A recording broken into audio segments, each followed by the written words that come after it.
Ribbons here. Thanks for coming by and welcome to another episode. So this episode I will be talking about the IV system and how Niantic kind of screwed themselves over by implementing this idea. I will also show you during this video how you can actually get your Pokemon's IV up. So when the game started, it was great. We were putting in time, going around catching Pokemon, using Bulbasaurs and trying to catch as many as you can to power up your Ivysaur and turn it into a Venusaur. Those days you'd come home absolutely exhausted, your feet are sore, sitting down on the couch and going through all your hard work, transferring the Pokemon, keeping the high CP ones, freaking idiots. And it was great. There was a lot of reward in the game.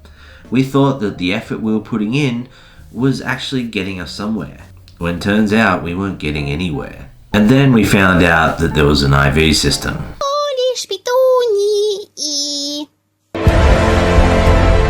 prophecy is true.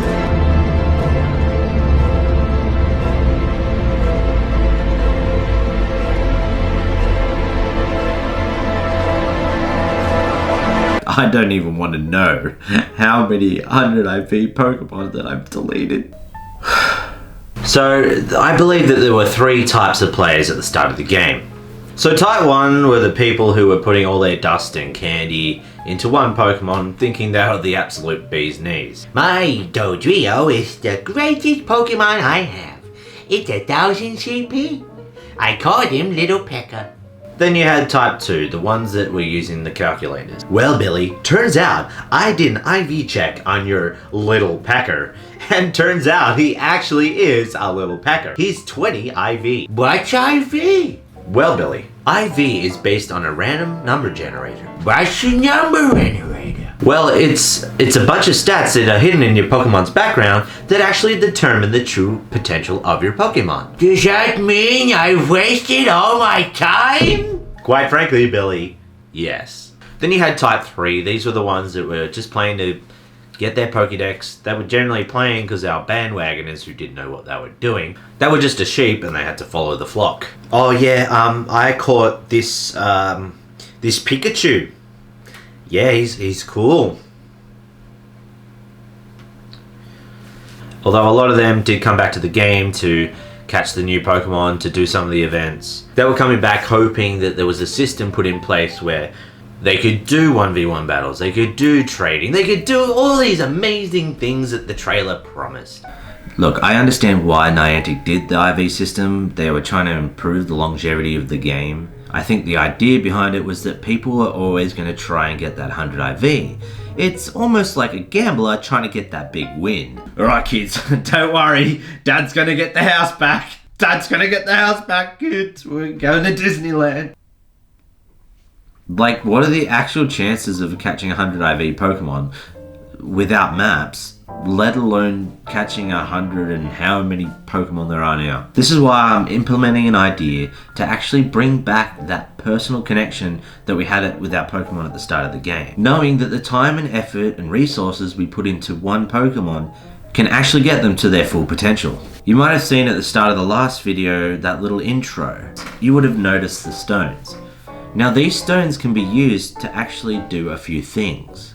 So here's a couple of things that they can do. Now lures are a good idea. You put it on a Pokestop and you'll collect Pokemon from the surrounding area, but generally you're just collecting trash. You get your rats, your Pidgeys, your Murkrows, crap Pokemon people don't really want or need. Now what you could do is you could apply these stones to your lure.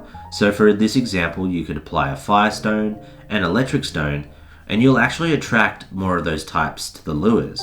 You could also apply it to your incense. So if you go for a walk with your buddy who's getting 1k per candy, go for a walk in the local park, you're opening up bushes, you're getting berries for your gyms to get the dust, you also have a chance to spawn Pokemon that you need.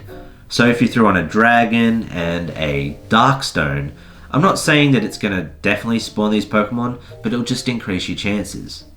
Now for the main reasons of these stones. So I've got my Charizard here, and he's 74 IV. Is I can use these stones to power up what I call his battle rating. Now battle rating starts at 0 and you've got to get it from there to 100. As you can see, this Charizard is 74 battle rating. So let's say his IV is 74 as well. The next day I go down to my gym, get my Firestone, and I use it for this Charizard. Now when it bumps up its battle rating to 75, it also increases its IV. When you get your Pokemon up to 100 battle rating, it means that you've actually capped him to 100 IV as well.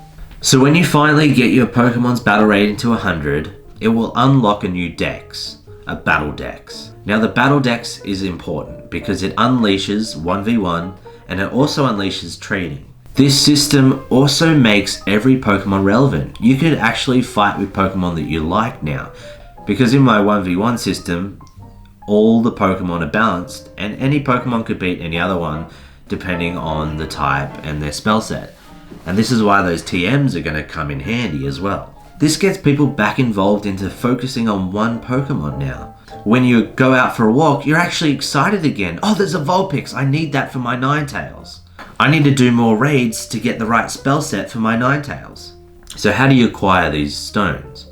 You go down to your gym and you'll do a battle pass. It's kind of like a raid pass, but the battle pass, what it does is you'll go to a gym with 6 Pokemon, you throw a battle pass, and you will verse the harder version of each Pokemon in that gym. These Pokemon can dodge, their spells are more powerful.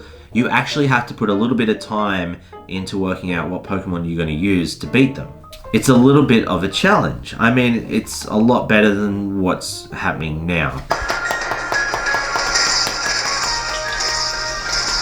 For each Pokemon that you beat in the gym, you will receive a stone.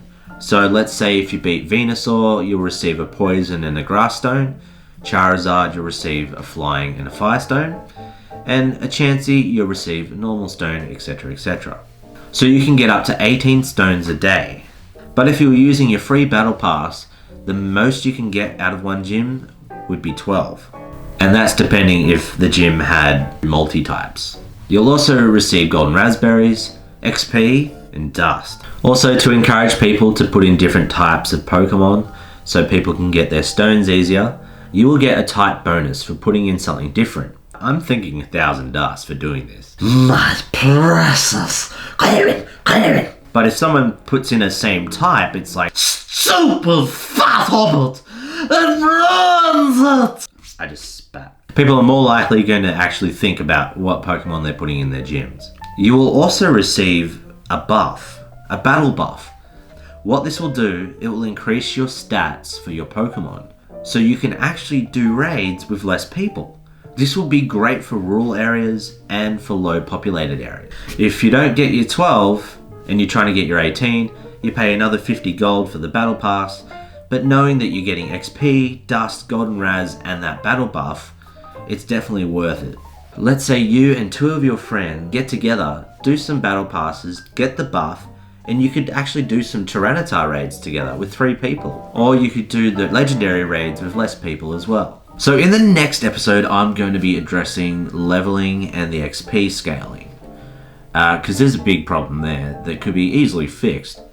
I'll be touching on some of the things that I missed in the past videos, some extra ideas that have been added, and I really want you guys to get involved as well. If you have any ideas, please throw them in the comments section. I want to create a community here where we can share ideas. I mean, this could work like marketing research. Niantic employees could come here and check out the channel, check out the comments, and go, hey, that seems pretty good. So like the video, share the video, comment in the video. The reason why I asked you to do this is because it helps improve the algorithm in YouTube. It helps this video come up in the feed, because YouTube's algorithm is we need to get together and really show the truth behind what's happening to this game.